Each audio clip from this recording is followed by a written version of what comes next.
Good to camp blood, ain't you? Must be my imagination.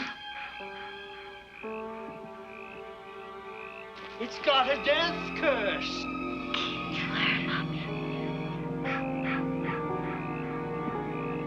Hello? Who's that? Kill her, Mommy. Kill her. Never come back again.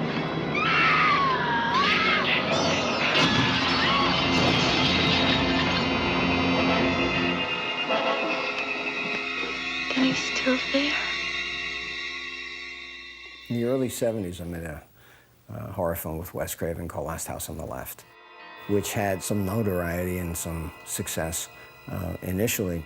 But as a byproduct, both Wes and I got reputations as being people that would produce really disgusting stuff and cheap. You know? So if you wanted puke in a bucket and cheap, you know, call Sean and Wes. Finally, I got to do some kids' films in the late 70s. I did a Bad News Bears kind of rip-off film called Here Come the Tigers. And after we did that, we had this notion of doing sort of a soccer movie. Well, at that point, everybody was saying what America really needs now is a good family film. So Sean and I set out, and he got the funding, and God love him, we made 2 wonderful family films. And once again, America had lied. It did not want to see good family films. Evidently, America wanted to see Halloween. Because in 1979, Halloween was absolutely raking in the box office dollars.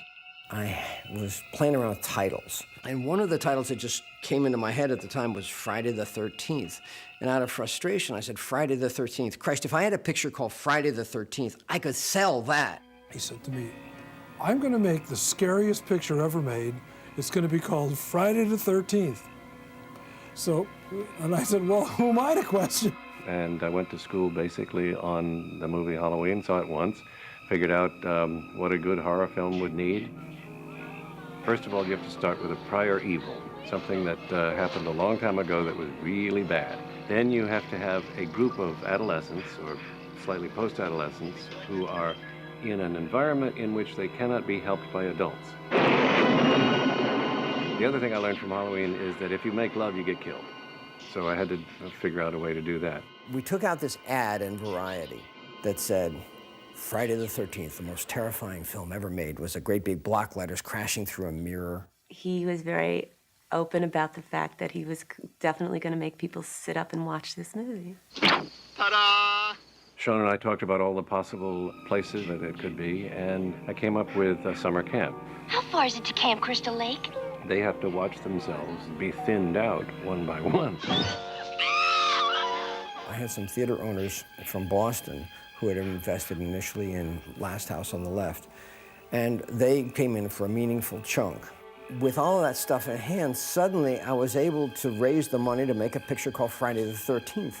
To my way of thinking, Friday the 13th was very much like, hey, kids, we're going to make a movie. Do your best, all right? Very fortunate to run into Barry Moss in New York, worked with Julie Hughes, and they were primarily theatrical casting agents, but they were able to help us cast the movie. As soon as I think they were associated with it, it brought it up a notch. Every actor and actress that was under 21 was trying to get an audition. The cast of Friday the 13th, to me, seemed to be just a bunch of kids that were looking for their first break. You think you're gonna last all summer?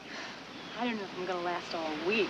I was trying to make the break from commercials into television, into film. So you would do anything and everything you could to get some kind of role on a film, and I actually danced for about 4 weeks on Saturday Night Fever. For me to actually get this without a theatrical agent was pretty amazing. I mean, those things just don't happen, you know? I was a Burger King girl the year before. One of the things that Barry Moss brought was Harry Crosby, who, as it turns out, was Bing Crosby's son. Kevin Bacon was in our movie. It's gonna storm. You can tear down that valley like a son of a gun. I know for Kevin Bacon, it was like his 4th. He'd already done Animal House. He was a kid from New York trying to figure out how to make it happen. You're going to Camp Blood, ain't you? When we were doing the setup for the movie, we hired this guy named Walt Gorney. The function of Crazy Ralph is to set the tone for this horrible geographic area. You're doomed if you stay here. We cast nobody that wasn't willing to go out and get dirty and have special effects applied to them and just accept it on faith we're going to go out and do all this stuff, but I swear to God, it's going to be okay. But when you've had a dream as long as I have, you'll do anything. Everybody was young and overacting. Terribly overacting, everybody. Hey, wasn't that the road up for Camp Crystal Lake back there? We shot this picture in a tiny little town in New Jersey called Blairstown. We shot completely below the radar out at a Boy Scout camp. Camp Nobi Bosco, that's what it was, which stands for North Bergen Boy Scouts. Camp Mud. They're opening that place again? We had to wait for the Boy Scouts to all go home and go back to school before we were able to come in, make a contribution to the Boy Scouts, and camp out there basically for 3 weeks or 4 weeks while we shot the movie. Steve, cabin B's all ready. There was not one person that ever really complained about how cold it was and wet and just dreadful. Jack and Marcy are gonna get drenched. We didn't actually have a real whole script. We would get pages that day, and they would change what we did have. They'd change them the next day, you know? So it was kind of like we got to find out as we were going along. How are you? Well, I'm Mrs. Voorhees. The image always was of me was that I was this girl next door. And of course, I've always said that there wasn't a gal that ever lived next door to me that I wanted to be like. I'm not afraid. Betsy Palmer had worked in television on the morning talk shows, and she was squeaky clean. Comparable to the Doris Day type. I was always trying to prove that I wasn't the girl next door. I had a Mercedes, which I'd had a number of years, and it broke down on the Connecticut Turnpike. So I said to myself, I need a new car, universe. And I went out to go shopping for a car, and I found a little Scirocco. I thought, oh, that's what I want. I want a cool little car like this. And so the phone rang, and my agent said, how would you like to do a movie? I said, great, that'll pay for the car that I want to buy. And he said, well, now there's just one other thing I have to tell you. He said, it's a horror film. And I said, oh, no. So the script came, and I read it, and I said, what a piece of... What monster could have done this? And I said, oh, nobody is ever going to see this. It will come and it will go, and I'll have my Scirocco. The real iconoclastic part of Friday the 13th was taking Mom and apple pie and standing it upside down and saying, you've never seen a mother like this. I didn't get up there and try to play a bad lady. In fact, I tried to play a good lady who'd gone a little wrong, but that was because she wanted to save more children. She didn't want them to die. Oh, I couldn't let them open this place again. This was the mother that I never had, the one who would protect you and go to any horrible lengths to do it. And you do. You want to do that. You want to all of a sudden get very kind of, I'm that bad lady. Ooh. And I was beginning to do that, and Sean would say, no, Betsy. He said, just play it straight. That's all. Kill her, Mommy. Kill her. Kill her, Mommy. Kill her. What we needed to do was create something that had an element of circus in it. But we had no idea how to do any of this stuff. I think Steve Miner said we should hook up with Tom Savini, who had worked with George Romero on Dawn of the Dead. He would be looking through my screenplay and be saying, well, I noticed you have a hatchet in the face on page 38 or whatever it was. And he turned to Sean and said, do you want a fake face and a real hatchet, or you want a fake hatchet and a real face? Savini just said, anything's possible.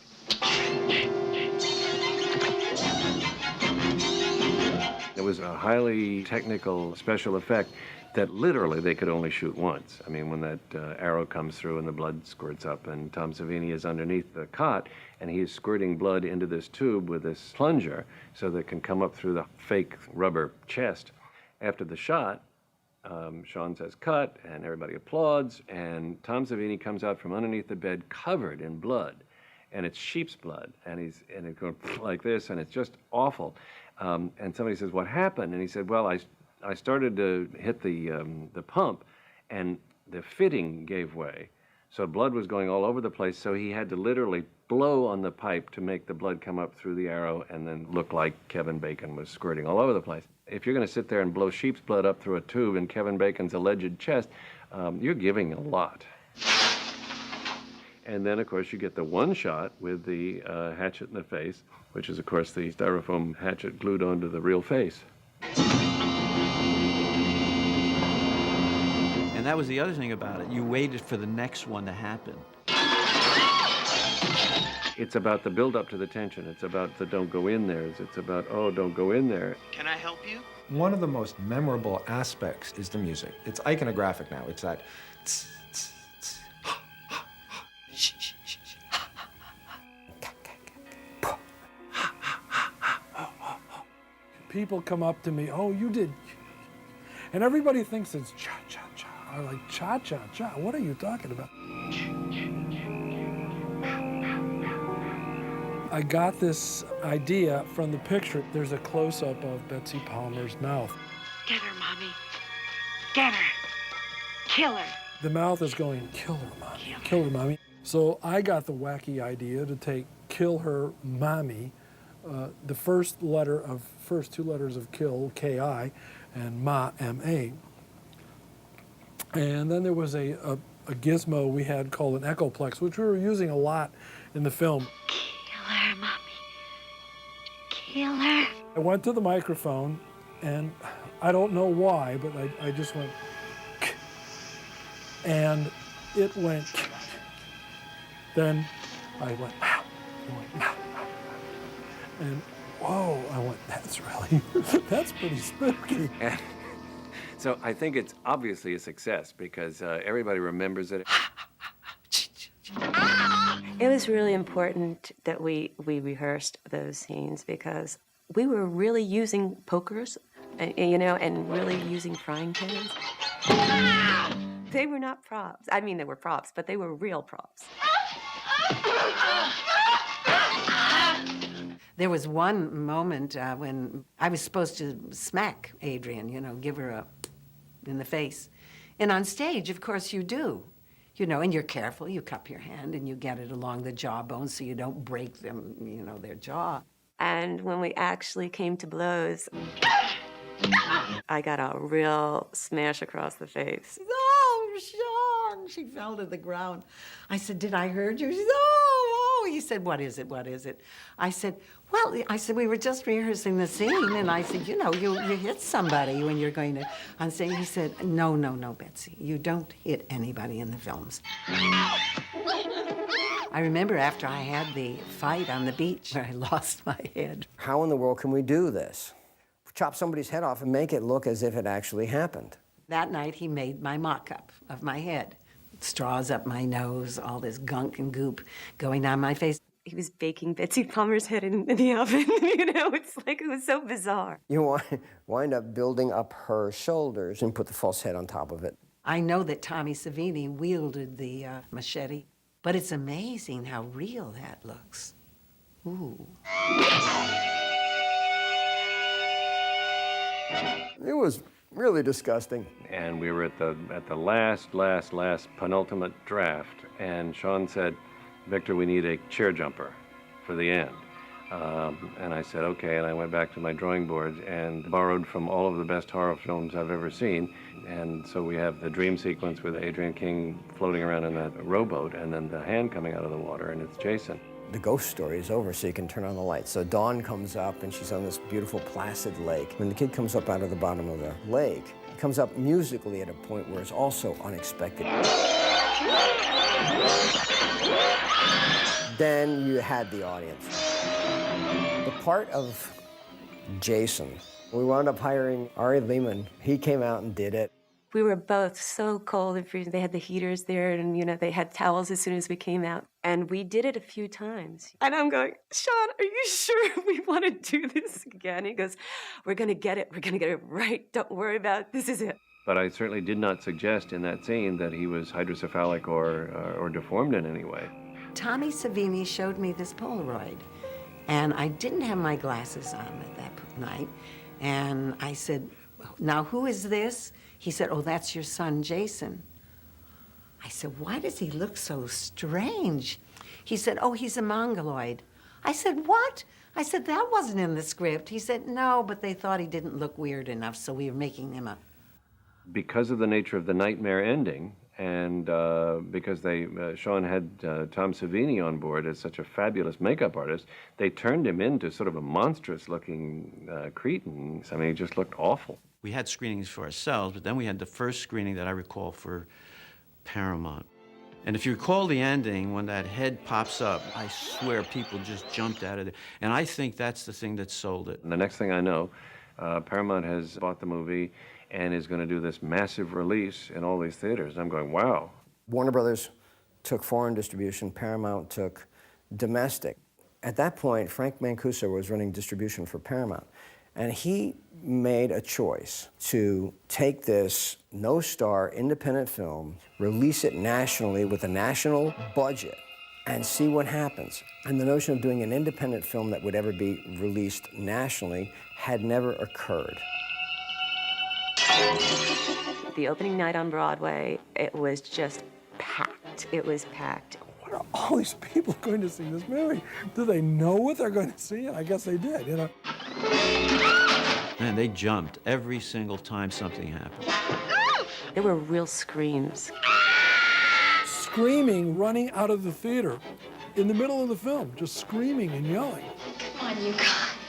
The best part of watching Friday the 13th in theaters, and I was watching the audience say, don't go in there. You know, I mean, literally talking to the screen saying, girl, don't go in there. You don't want to go there. And Sean would just go like, I got them all. The kids would come out of the theater telling the kids who are coming in the theater, oh, you better look out, or there was so much fun. And it became a really big social event. The next thing I knew, I was looking at the Variety results, and we were in the top 10. People poured into the theaters to see this and kept coming and kept coming and kept coming. They started talking about 10 million, 20 million, $30 million. When the film was released, by and large, it was dismissed by the critics as being exploitative and just not really worthy of attention. The critics universally hated it. I read that I'm really awful and that the movie sucks and that we all suck. One of them was fit to be tied because I had done this movie. How dare I let my viewing audience down by playing this horrible woman? He said, you write to her. So there were people who were disappointed in me. Parents and educators would say, this is not a productive use of your time. The feminists didn't like it particularly. Who's going to die? Well, the slut's going to die for sure, and the good person, the virgin, she will survive. Did you live because you were a good girl? I never bought into the notion of sex equals death, that the reason everybody gets punished in horror films is because they're sexually promiscuous. I was certainly raised that if you make love before you're married, you are going to get punished somehow. We weren't doing anything. We were just messing up. I'm not sure whether the vengeful, moralistic tone of the movie was anything I was thinking of consciously. I was basically working from what I had seen in my own movie-going experience prior to that, that if you were following your lustful heart, that you were going to get nailed for it. That was at least the Puritan ethic that I was brought up with. Just when it was getting interesting? I didn't look at it that way as, you know, the victim. I actually thought it was an empowering position. I lived. Have I written something that caused people to go off? You know, or if there's a paranoid schizophrenic out there who's seen Friday the 13th 147,000 times, should I feel guilty if he goes out and murders somebody? I had someone who came into my life, a very bizarre situation. It was a person who was obsessed and, for some reason, obsessed with me. I had a reevaluation of my career at that point. I realized that I just didn't want to be in front of the camera that much, that my life was going to be so affected, and it was really affected for quite a while until the person was apprehended. Ma'am, we didn't find any boy. Then he's still there. We started talking about doing a sequel within days, really, of the initial success. And that came directly from Paramount. You killed 8 people, maybe next year you should kill 12 people. My friends in Boston felt it was really important to bring back this Jason character. Well, I thought that was just the worst idea I ever heard. I was completely wrong. There was no hockey mask, which became one of the icons of the film. It was never my idea to put a hockey mask on anybody because I had nothing to do with parts 2 through whatever. I said, I don't know who this guy in the hockey mask is. I would never have done what I did to Camp Blood if my little boy hadn't drowned. I said, he's at the bottom of the lake. Friday the 13th kind of became its own little industry, didn't it? When you go to cocktail parties and you say you're a writer, and then people say, well, what'd you write that I would know? Now I can say, well, Friday the 13th, and they either go, ooh, or, oh, really? But at least they know what it was. I mean, I dismissed it for many, many years, you know, and I wouldn't fess up to it at all. And then it just became such a big thing where everybody seemed to enjoy it so much. I thought, well, all right, I'm comfortable about it now. It's almost like a badge of honor in a way. It has become that. I'm the queen of the slashers, you know? What am I going to do? It's not going to die. It will go on forever. The most important thing you can do in a film career is make money. Because if you make money, people will let you make more films and take other chances, and nobody will blame them. So I've had a lot of opportunities given to me as a result of doing this one little film in New Jersey. Oh, God help them. My kids may be producing Friday the 13th movies long after I'm gone.